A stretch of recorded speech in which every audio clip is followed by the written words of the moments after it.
Siapa ini? Xie Yan memarahi. Saat ini, Xie Zhen juga bereaksi. Wajahnya memerah saat dia merangkak naik dari tanah. Matanya berkedip dengan niat membunuh yang melonjak saat dia melihat sekeliling dan meraung, siapa itu? Siapa itu? Jika kamu berani menyerangku, keluarlah dan hadapi kematianmu. Di bawah pengawasan semua orang, pedang tempur Xie Zhen terkena cangkir anggur dan dia jatuh ke tanah. Ini tidak diragukan lagi merupakan masalah yang memalukan, dan membuat niat membunuh Xie Zhen mencapai puncaknya. Hehe, tawa kecil terdengar dari kerumunan, dan seorang pria muda dengan wajah pucat keluar. Pemuda ini adalah Lu Ming. Meskipun dia tidak memiliki hubungan yang mendalam dengan Tai Xing dan yang lainnya, mereka telah bekerja sama selama beberapa waktu dan rukun selama jangka waktu tertentu. Terlebih lagi, Tai Xing dan yang lainnya terlibat karena dia. Bagaimana Lu Ming bisa duduk diam dan tidak melakukan apapun? Lu Ming adalah orang yang baru saja melempar gelas anggur. Kamu adalah seorang pangeran, namun kamu melakukan hal yang begitu tercela. Anda adalah pria yang tercela. Dinasti Shen kuno hanya bisa menyalahkan diri mereka sendiri atas apa yang telah mereka lakukan. Lu Ming mencibir dan berjalan menuju Xie Zhen. Betapa beraninya. Kurang ajar, kamu sedang mencari kematian. Beberapa pangeran keluarga Xie yang hadir memarahinya dan menatap Lu Ming dengan mata dingin. Berat, kamu berani ikut campur dalam urusanku. Karena kamu di sini hari ini, jangan pergi. Suara Xie Zhen terdengar dingin. Dia melambaikan tangannya dan berkata, serang dan lumpuhkan budidayanya. Ya, 7 atau 8 penjaga naga kekaisaran terbang keluar, menghunuskan semua jenis senjata saat mereka menyerang Lu Ming. Namun, budidaya para penjaga naga kekaisaran ini hanya berada di alam embrio roh tingkat ke-9. Itu tidak layak disebutkan di mata Lu Ming. Bas, prasasti tiba-tiba bersinar di tanah, dan formasi besar muncul. Dalam formasi tersebut, lebih dari selusin tongkat panjang mengembun dan menghantam penjaga naga kekaisaran. Bang! Ah! Seketika, suara cambukan dan jeritan kesakitan menyatu. Para penjaga naga kekaisaran tidak memiliki kekuatan sedikit pun untuk melawan di bawah serangan tongkat panjang.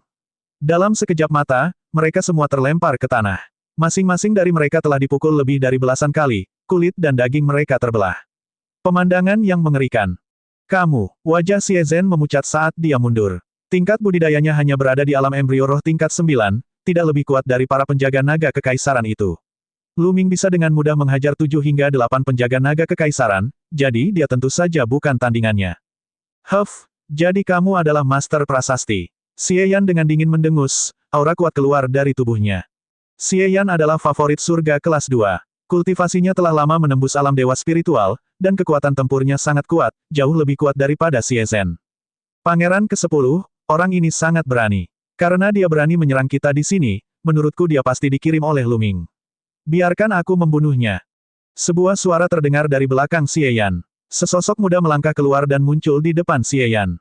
Wu Chengkong. Dia adalah Wu Chengkong, jenius nomor 1 dari faksi pedang surgawi. Wu Chengkong akan menyerang. Pria ini sudah mati. Dalam beberapa tahun terakhir, budidaya Wu Chengkong menjadi semakin menakutkan. Pria ini pasti sudah mati. Orang ini juga bodoh. Dia berani mengambil tindakan pada saat seperti itu. Akan aneh jika dia tidak mati. Adegan itu dipenuhi dengan diskusi. Sekarang, hanya ada beberapa pemain besar yang tersisa di benua hutan belantara ilahi. Wu Chengkong adalah salah satu orang terkuat di bawah orang-orang besar. Statusnya tentu saja tidak biasa, nomor 2 setelah Mingxi. Dengan saudara Wu di sini, saya yakin. Xie Yan berkata sambil mundur 2 langkah. Berat, apakah kamu akan menyerah atau menunggu aku bergerak? Mata Wu Chengkong setajam 2 pedang. Wu Chengkong, saat itu, kamu berulang kali dianiaya oleh Lu Ming. Daripada bersembunyi dan bercocok tanam, Anda malah berani keluar dan menggonggong. Apakah Anda tidak takut dianiaya lagi? Lu Ming mengerutkan bibirnya dan berkata dengan sinis. Diam, kamu sedang mencari kematian. Wu Chengkong sangat marah. Saat itu, dia telah dianiaya dengan kejam oleh Lu Ming berkali-kali. Itu adalah sejarah kelam dan aib baginya. Dia akan sangat marah setiap kali ada orang yang menyebutkannya di depannya. Aku akan memotong keempat anggota tubuhmu dan membuatmu berharap mati. Wu Chengkong berteriak. Dia menghunus pedangnya dan menebas Lu Ming dengan pedang ki yang menakutkan. Sangat kuat. Alam dewa spiritual tingkat ketiga. Ini adalah alam dewa spiritual tingkat ketiga. Wu Chengkong telah menembus ke alam dewa spiritual tingkat ketiga.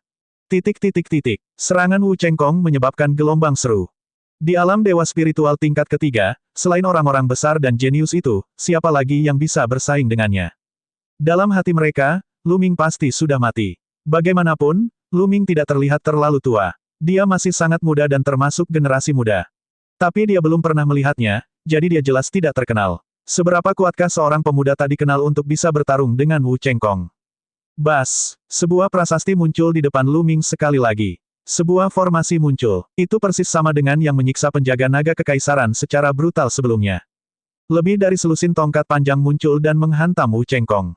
Bas! Pedang Qi bersiul di udara, dan dengan satu tebasan, selusin tongkat semuanya terpotong menjadi dua. Pedang Qi tidak berhenti dan terus menebas Lu Ming. Brak, bang, bang. Lu Ming mengambil beberapa langkah dan tanda padat muncul di tanah. Arai lain muncul. Itu sama dengan yang sebelumnya dengan lebih dari 10 batang panjang.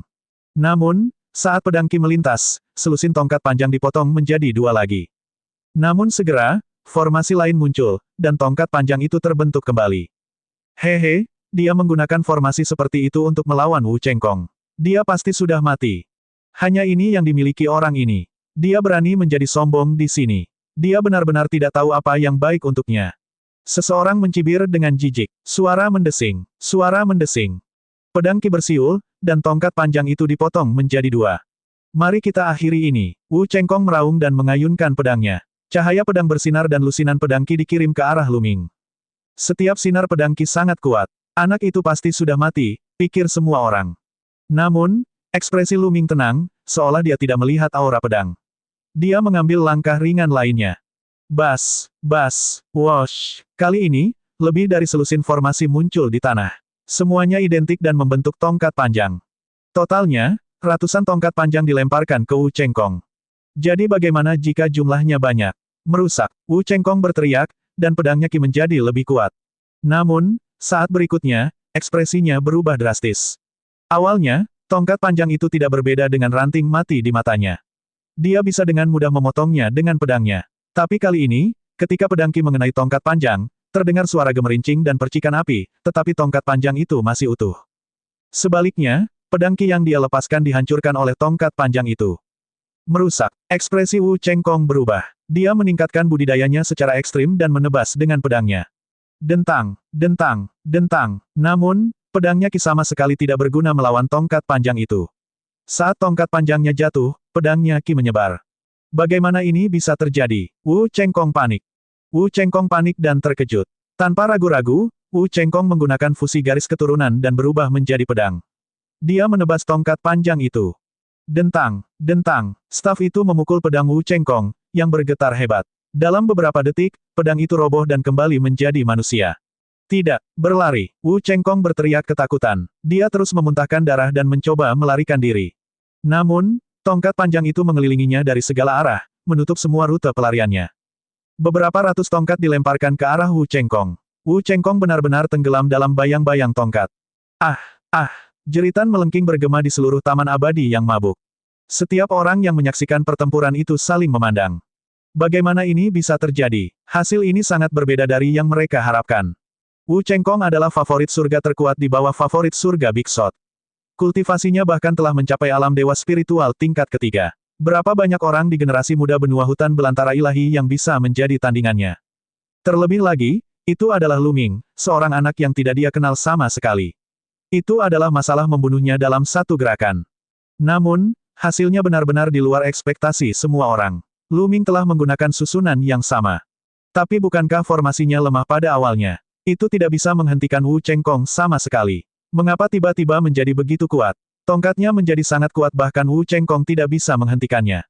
Jeritan melengking itu masih bergema. Setelah waktu yang dibutuhkan untuk menyeduh secangkir teh, ratusan batang menghilang, memperlihatkan sosok Wu Chengkong. Tragis, sungguh tragis. Setiap orang yang melihat sosok Wu Chengkong pasti memikirkan kata tragis. Wu Chengkong terbaring di tanah seperti anjing mati. Dia telah dipukul berkali-kali hingga pakaiannya compang camping. Tubuhnya dipenuhi bekas batang. Wajahnya seperti kepala babi, hidungnya patah, dan giginya tanggal semua. Jika tidak ada yang mengatakan bahwa itu adalah Wu Chengkong, tidak akan ada yang mengenalinya. Yang terpenting, aura Wu Chengkong sangat lemah. Kultivasinya telah lumpuh. Serangan itu telah menghancurkan budidaya Wu Chengkong. Dia sekarang cacat. Banyak orang tersentak dan menggigil. Khususnya, beberapa jenius kelas 2 dan 3 mau tidak mau harus mundur. Mereka memandang Lu Ming dengan ekspresi serius.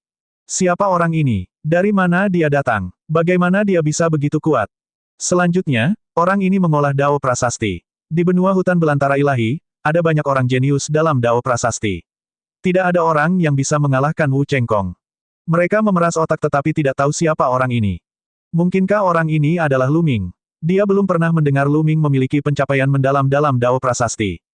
Siapa kamu? Tatapan anak gelap itu seram saat dia menatap Lu Ming, mencoba mencari tahu sesuatu dari ekspresi Lu Ming.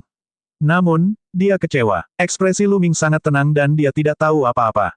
Siapa saya? Kamu tidak berhak mengetahuinya. Lu Ming tersenyum tipis. Hehe, sombong sekali. Jangan berpikir bahwa kamu dapat melakukan apapun yang kamu inginkan hanya karena kamu mengalahkan Wu Chengkong. Aku bisa membunuhnya dengan menjentikkan jariku. Anak gelap melirik Wu Chengkong dan tersenyum menghina. Bang! Kemudian, anak gelap melangkah maju, auranya meningkat pesat. Hari ini adalah perjamuan yang khusus diadakan untuknya, tetapi Lu Ming terus-menerus menyerangnya, melukai Xie Zhen, dan melumpuhkan Wu Chengkong. Ini benar-benar tamparan di wajahnya. Dia tidak bisa membiarkan Lu Ming pergi hidup-hidup. Aura di tubuhnya semakin kuat. Alam dewa spiritual tingkat ketiga, alam dewa spiritual tingkat keempat, alam dewa spiritual tingkat keempat puncak. Bahkan di puncak alam dewa spiritual tingkat keempat, dia masih tidak berhenti. Ledakan, aura anak kegelapan telah mencapai alam dewa spiritual tingkat kelima. Terengah-engah terdengar di tempat kejadian. Dark Child, seperti yang diharapkan dari keajaiban tingkat raksasa. Kultivasi Anda sebenarnya telah mencapai alam dewa spiritual tingkat kelima. Dark Child telah membangkitkan garis keturunan peringkat dewa tingkat 9. Kekuatan tempurnya tidak ada bandingannya. Di alam dewa spiritual tingkat kelima, dia seharusnya mampu membunuh dewa spiritual tingkat tinggi. Ini terlalu mengejutkan. Tubuh anak gelap dipenuhi dengan ki gelap. Dia tersenyum percaya diri dan berkata, "Nak, aku tidak peduli siapa kamu. Hari ini, aku pasti akan mati." Bas! Pedang hitam pekat muncul di tangan anak gelap. Dia bergerak dan menerkam Lu Ming, menebasnya. Lu Ming berdiri di sana, tidak bergerak. Kali ini, tidak ada prasasti atau formasi yang muncul. Dalam sekejap, pedang anak kegelapan hendak menebas kepala Lu Ming. Pada saat ini, Lu Ming mengulurkan dua jari dan dengan lembut menebas anak gelap. Suara mendesing. Seberkas aura pedang muncul di antara jari-jari Lu Ming. Puci. Pedang di tangan anak kegelapan dengan mudah dipotong menjadi dua. Pedang Ki tidak berhenti dan terus menebas ke arah anak gelap. Tidak baik. Ekspresi anak berkulit gelap berubah drastis. Dia bisa merasakan ancaman kematian dari aura pedang Lu Ming. Saat ini, hatinya bergetar, dan bahkan jiwanya pun gemetar. Mundur, mundur, mundur. Dia meraung dalam hatinya dan mundur seperti orang gila. Pada saat yang sama, dia menggunakan semua tekniknya untuk bertahan. Namun, dia langsung putus asa.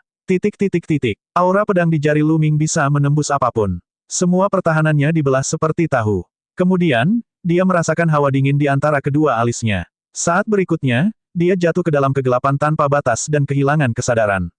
Apa yang sedang terjadi? Para penonton di sekitarnya bingung. Awalnya, mereka melihat anak gelap menyerang Lu Ming. Kemudian, mereka melihat pedang Ki keluar dari jari Lu Ming. Kemudian, mereka melihat Dark Child mundur dengan panik. Namun, dia baru mundur beberapa meter ketika tubuhnya berhenti. Dia berdiri di sana, tidak bergerak. Banyak orang yang bingung dan tidak mengerti apa yang terjadi. Tapi segera, pupil mata semua orang membesar. Karena pada saat itu, muncul tanda darah di glabella anak gelap. Tanda darahnya dengan cepat bertambah panjang, dan kemudian semua orang melihat tubuh anak gelap terbelah menjadi dua dan dua bagian. Dia sudah mati. Anak gelap sudah mati. Dia telah dipotong menjadi dua oleh pedang. Bagaimana ini mungkin? Tingkat kultivasi anak kegelapan berada di alam dewa spiritual tingkat kelima dan dia juga merupakan kebanggaan seorang jagoan besar. Dengan kekuatan tempurnya, membunuh eksistensi di alam dewa spiritual tingkat ketujuh akan mudah. Bagaimana keajaiban seperti itu bisa dibunuh oleh pedang Ki Lu Ming semudah membunuh seekor ayam? Bagaimana Lu Ming bisa begitu kuat? Siapa kamu? Siapa kamu? Xie Yan dan Xie Zhen sangat ketakutan sehingga wajah mereka menjadi pucat dan mereka mulai mengaum dengan marah. Lu Ming sedikit mengerucutkan bibirnya dan aura pedang di jarinya menghilang. Ini adalah formasi yang diukir dengan tubuhnya sendiri. Dengan budidaya kaisar, formasi yang dia ukir secara alami menakutkan. Menggunakannya untuk melawan Dark Child benar-benar berlebihan. Bas! Sebuah prasasti muncul di bawah kaki Lu Ming. Saat berikutnya, Lu Ming muncul di depan Xie Zhen. Ah! Apa yang ingin kamu lakukan? Ini kota suci, apa yang ingin kamu lakukan? Xie Zhen sangat ketakutan hingga dia berteriak. Aku akan mencari jiwamu. Suara acuh tak acuh Lu Ming terdengar. Dia mengulurkan jarinya dan menunjuk ke glabella Xie Zhen. Di depan Lu Ming, Xie Zhen merasa seolah-olah dia sedang dihancurkan oleh 10.000 gunung. Dia tidak bisa bergerak sama sekali. Jari Luming menyentuh ruang di antara alis Xie Zhen. Sebuah prasasti muncul dan ekspresi Xie Zhen membeku. Tatapannya tidak fokus, seolah dia sedang linglung. Luming menggunakan cara yang ampuh untuk mencari jiwa Xie Zhen. Dibandingkan dengan Warriors, ada beberapa teknik inscriber yang lebih misterius dan mendalam. Dia telah memperoleh teknik pencarian jiwa dari Sein Langit yang misterius. Luming ingin mengetahui keberadaan 9 matahari tertinggi, Bai Sijin, dan lainnya dari Xie Zhen. Makhluk jahat, hentikan, membunuh. Beberapa teriakan marah terdengar saat beberapa sosok melintasi langit. Begitu suara itu turun, beberapa serangan mengerikan diarahkan ke Luming. Para ahli klan Xie telah tiba. Orang-orang ini semuanya berada di alam dewa spiritual tingkat ke-7. Sosok Luming tidak bergerak, tetapi barisan besar tiba-tiba muncul di langit. Arai besar itu bersinar dan diringkas menjadi beberapa pedang tempur. Dengan tebasan, beberapa ahli alam dewa spiritual tingkat ke-7 terbunuh di udara. Sangat kuat. Di Taman Abadi yang mabuk, banyak pemuda jenius yang gemetar di dalam hati mereka. Luming terlalu kuat. Membunuh dewa spiritual tingkat ke-7 semudah memotong melon dan sayuran. Orang ini tidak boleh seseorang dari generasi muda. Dia pasti seseorang dari generasi yang lebih tua. Seseorang menebak. Selain Luming, dia tidak bisa memikirkan orang lain di generasi muda yang begitu kuat. Namun, orang ini jelas seorang alkemis dan bukan Luming. Oleh karena itu, banyak orang yang menduga bahwa dia adalah seorang penatua. Tidak, aku tidak melakukannya. Pada saat ini, Luming mengerutkan kening. Dia menyadari bahwa dalam ingatan Xie Zhen, dia tidak mengetahui keberadaan 9 matahari tertinggi, Bai Sijin, dan yang lainnya. Mungkin, kultivasi Xie Zhen terlalu rendah dan dia tidak berhak mengetahui hal ini. Jantung Luming berdetak kencang. Saat berikutnya, dia menoleh untuk melihat Xie Yan. Xie Yan adalah favorit surga kelas 2. Selain Xian Yanjun, dia adalah orang dengan peringkat tertinggi di generasi muda keluarga Xie. Mungkin dia tahu. Di bawah tatapan Luming, ekspresi Xie Yan berubah. Tanpa berpikir dua kali, dia melayang ke langit, ingin meninggalkan tempat ini. Namun, Luming melambaikan telapak tangannya dengan lembut ke udara. Tanda pada tiba-tiba muncul di atas Xie Yan. Sejumlah besar muncul dan terkondensasi menjadi rantai yang melilit Xie Yan. Kultivasi Xie Yan berada di alam dewa spiritual tingkat kedua. Namun, tidak peduli seberapa banyak dia meletus, dia sama sekali tidak berguna melawan rantai itu. Dia terikat erat. Luming melepaskan Xie Zhen dan berjalan menuju Xie Yan. Mata Xie Zhen masih tidak fokus, seolah dia menjadi bodoh. Ya, Xie Zhen sudah menjadi idiot. Sebelumnya, ketika Luming mencari jiwanya, dia tidak mengendalikannya sama sekali. Dia menggunakan cara yang paling langsung, kejam, dan brutal untuk mencari apa yang diinginkan Luming. Oleh karena itu, jiwa Xie Zhen mengalami luka yang tak terhapuskan dan dia sudah tercengang. Selamatkan aku, selamatkan aku. Ketika Xie Yan melihat Luming berjalan ke arahnya, dia sangat ketakutan hingga dia berteriak dengan marah. Kamu sedang mencari kematian. Beraninya kamu bersikap kurang ajar di kota suci. 9 generasi keluargamu akan dieksekusi. Raungan kemarahan terdengar dari jauh. Lebih banyak ahli dari keluarga Xie telah tiba. Bas, wosh. Setidaknya selusin ahli bergegas mendekat, dan aura menakutkan melonjak seperti asap. Aura terlemah berada di alam dewa spiritual tingkat ke-9, dan bahkan ada dewa spiritual yang disempurnakan. Orang terkuat secara mengejutkan adalah Yang Maha Tinggi. Dalam sekejap, lebih dari selusin ahli muncul di langit di atas taman abadi yang mabuk dan melancarkan serangan ke Luming. Luming melambaikan tangannya dan tanda padat muncul di langit. Mereka berenang seolah-olah mereka memiliki kehidupan sendiri dan banyak barisan besar terbentuk. Suara mendesing, suara mendesing, suara mendesing. Formasi itu bersinar, membentuk puluhan rantai tebal yang melilit belasan ahli. Setelah itu, Luming bahkan tidak melihat orang-orang ini. Dia muncul di depan Xie Yan dan mengarahkan jarinya ke antara alis Xie Yan. Pencarian jiwa, ledakan, ledakan, ledakan. Di langit, terdengar suara gemuruh terus-menerus. Lebih dari selusin pembangkit tenaga listrik bergabung, tetapi mustahil untuk menembus pertahanan. Lusinan rantai tampak hidup, terus-menerus melambai dan berkelok-kelok, membuat belasan ahli lelah menanganinya. Luming mengarahkan jarinya ke glabella Xie Yan. Setelah sekitar 10 napas, matanya tiba-tiba berbinar. Dia menemukannya. Ia menemukan keberadaan Mahaguru 9 Matahari dan lainnya. Dalam ingatan Xie Yan, 9 matahari tertinggi, Bai Sijin, dan yang lainnya dipenjarakan di jurang alam iblis. Wilayah iblis jurang maut lagi. Xian Yanxing telah dipenjarakan di wilayah iblis jurang maut, dan Xie Luan telah diselamatkan dari sana. Sepertinya aku harus pergi ke wilayah iblis jurang maut lagi. Luming bergumam, jarinya meninggalkan glabella Xie Yan. Xie Yan terjatuh ke tanah seperti tumpukan lumpur, terengah-engah. Seluruh tubuhnya basah oleh keringat. Dia tidak berubah menjadi idiot seperti Xie Zhen. Kultivasinya jauh lebih kuat daripada Xie Zhen, setelah mencapai alam dewa spiritual tingkat kedua. Jiwanya stabil, sehingga kerusakan jiwanya tidak besar. Suara mendesing. Titik titik titik. Lu Ming melambaikan tangannya dan sebuah tulisan muncul di lengannya. Aura pedang menembus kehampaan. Puff, puff. Selusin pembangkit tenaga listrik bahkan tidak punya waktu untuk berteriak sebelum mereka dibunuh oleh pedang Qi. Haha, ayo pergi. Lu Ming tertawa terbahak-bahak. Dia mengambil satu langkah ke depan dan sosoknya tiba-tiba menghilang tanpa jejak. Di Taman Abadi yang mabuk, banyak favorit surga muda saling memandang dengan keterkejutan di mata mereka. Dia terlalu kuat, tidak peduli pada tingkat kultivasi apa dia berada, dia terbunuh dalam satu gerakan. Bahkan seniman bela diri tertinggi pun terbunuh dengan cara yang sama. Sebuah kata muncul di benak semua orang. Seorang kaisar. Lu Ming kemungkinan besar adalah peniru kaisar. Seorang kaisar telah menyusup ke kota suci.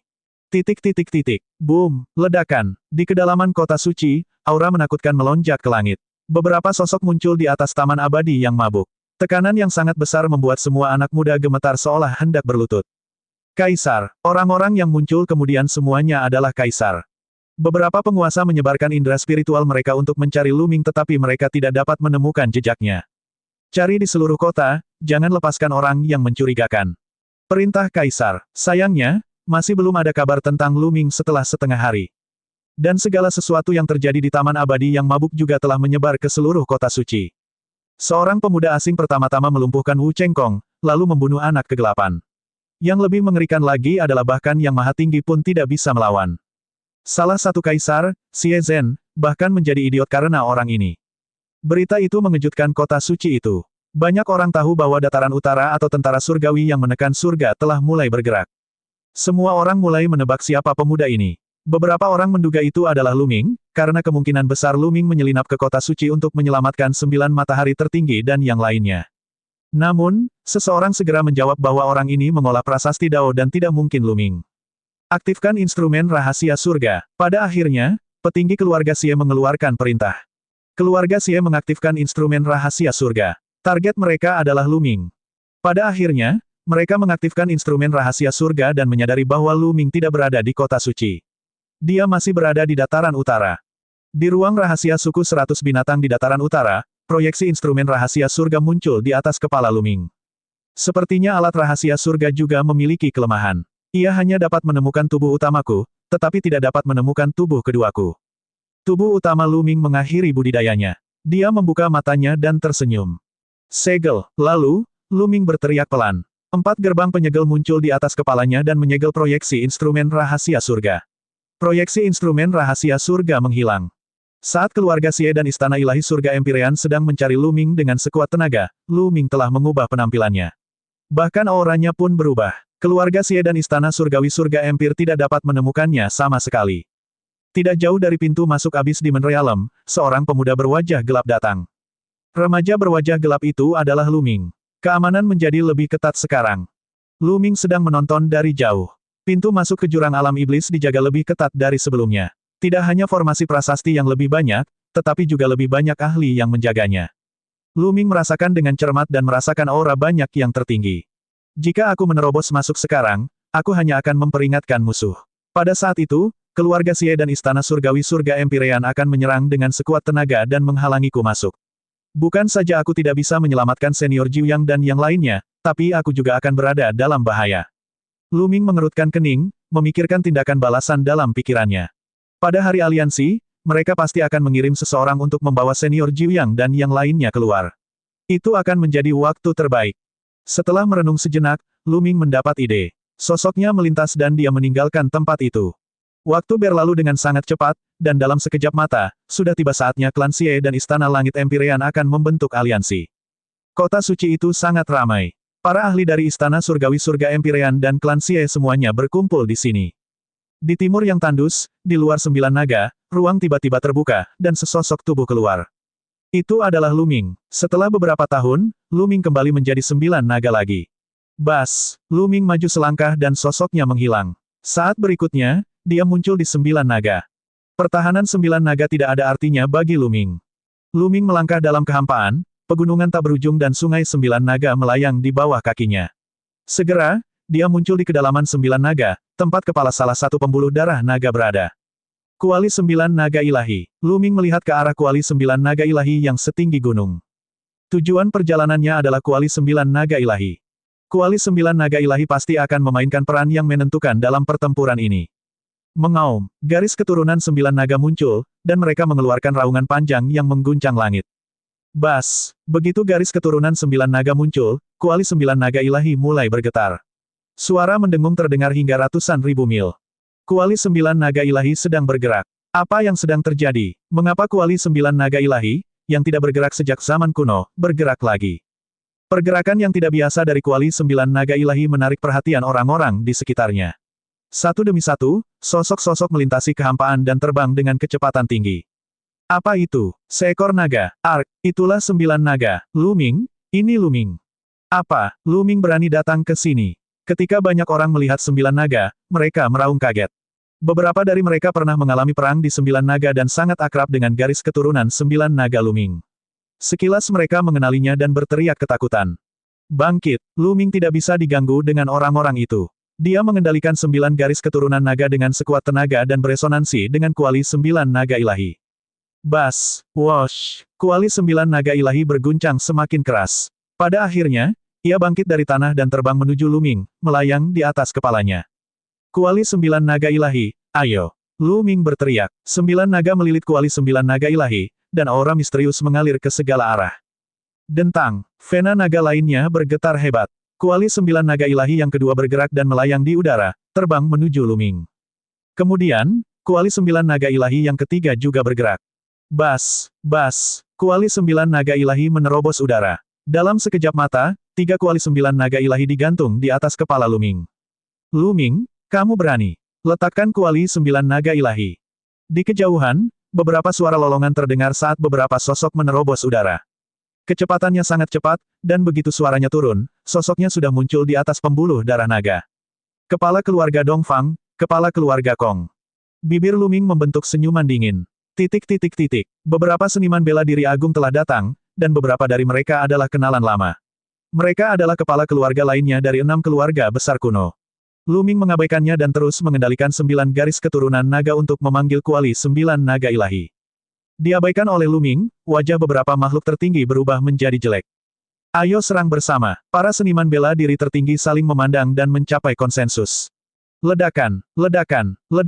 Beberapa sinar cahaya menyilaukan meledak dan melesat ke arah Luming. Cahayanya indah, tapi dipenuhi dengan niat membunuh. Enyah. Mata Luming menjadi dingin dan dia melangkah ke udara. Ledakan. Kekuatan mengerikan menghancurkan ruang dan melonjak menuju makhluk tertinggi. Serangan para seniman bela diri tertinggi sama rapuhnya dengan tahu di hadapan kekuatan ini. 2 tubuh seniman bela diri tertinggi bahkan meledak dan mati di tempat. Adapun kepala keluarga dari ketiga keluarga tersebut, mereka dikirim terbang ribuan mil dan menabrak belasan gunung. Darah muncrat dari mulut mereka dan nafas mereka menjadi lemah. Dengan satu serangan, dia telah membunuh 2 seniman bela diri tertinggi dan melukai 3 lainnya. Kehebatan pertempuran seperti itu sangat menakutkan. Di kejauhan, terjadi keheningan. Tidak ada yang berani membuka mulut. Hari ini, semua ahli istana surgawi surga Empyrean telah pergi ke kota suci. Bahkan tidak ada satupun kaisar yang tertinggal. Tidak ada yang bisa menghentikan Luming. Apakah ini kekuatan tempur Luming? Di antara kerumunan, ada beberapa penguasa muda yang masuk dalam daftar 1000 talenta terbaik di wilayah Tandus Timur. Beberapa dari mereka bahkan pernah bersaing dengan Luming. Pada saat ini, mereka sangat kecewa dan terkejut ketika melihat sosok di pembuluh darah naga. Saat itu, mereka berasal dari generasi yang sama dan bersaing satu sama lain. Namun, hanya dalam beberapa tahun, kesenjangan antara mereka dan Luming sudah sangat besar. Mereka tidak bisa dibandingkan sama sekali. Mereka tahu bahwa mereka tidak akan pernah bisa mengejar Luming seumur hidup ini. Mengaum, raungan 9 naga mengguncang langit. Dentang, Kuali 9 Naga Ilahi bergetar terus-menerus. Satu demi satu, Kuali 9 Naga Ilahi terbang menuju Luming.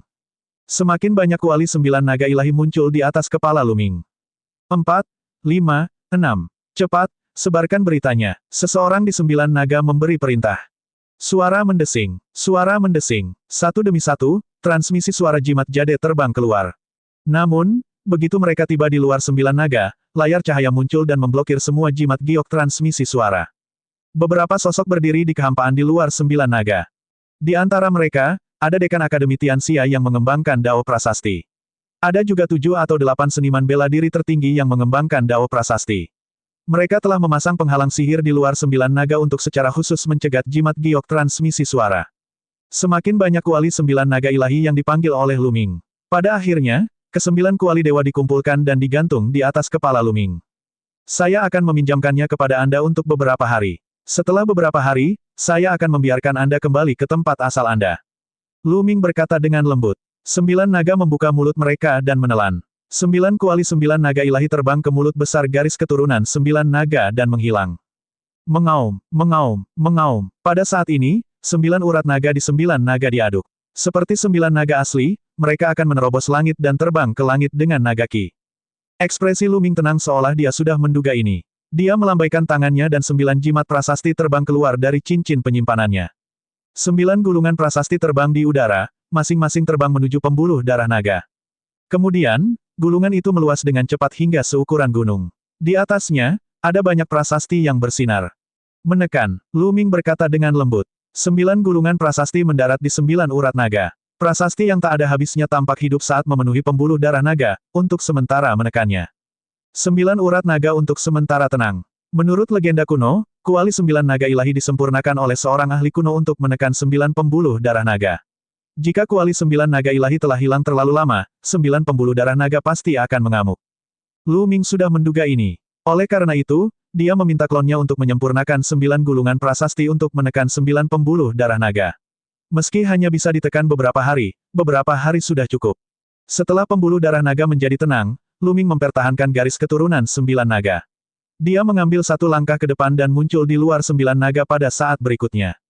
Bangkit, Dekan Tua Akademi Tianxia berteriak. Dengan bantuan seniman bela diri agung lainnya, penghalang sihir muncul di luar 9 naga.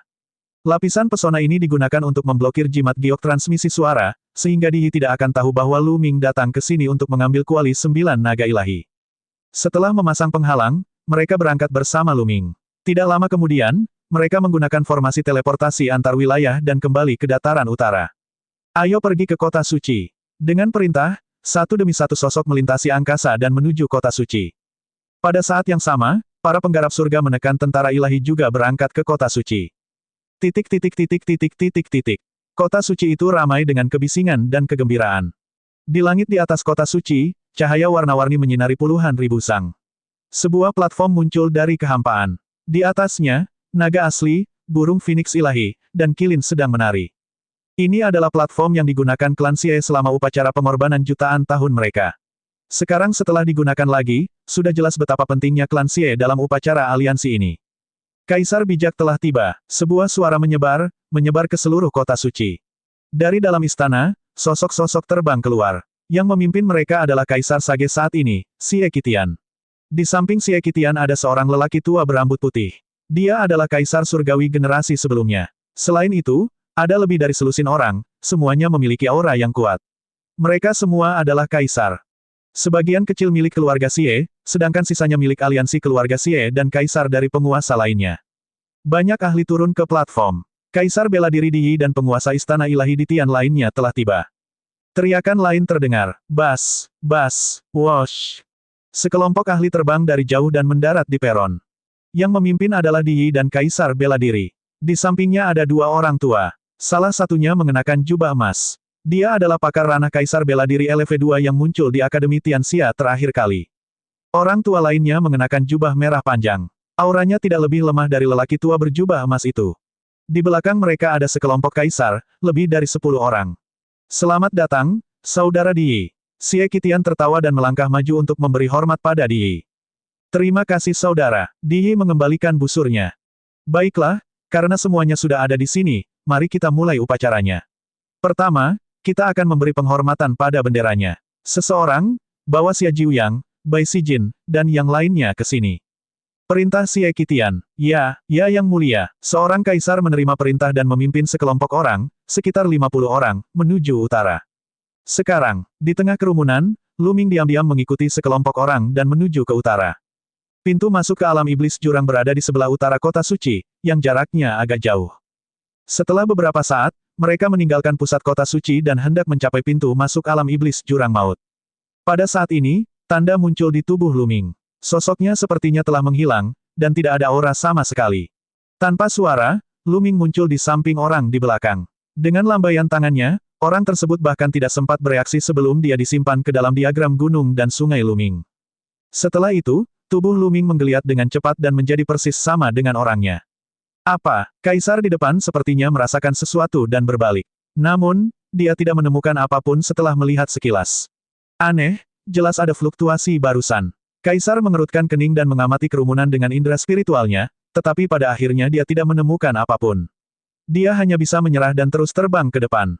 Lu Ming diam-diam menghela nafas lega. Dia akhirnya menyelinap masuk tanpa ada yang mengetahuinya. Ini juga merupakan prasasti Dao yang telah dikuasai Lu Ming. Itu sangat misterius. Pada saat yang sama, dia mendapat bantuan diagram gunung dan sungai, sebuah harta karun. Kalau tidak, dia tidak akan berhasil.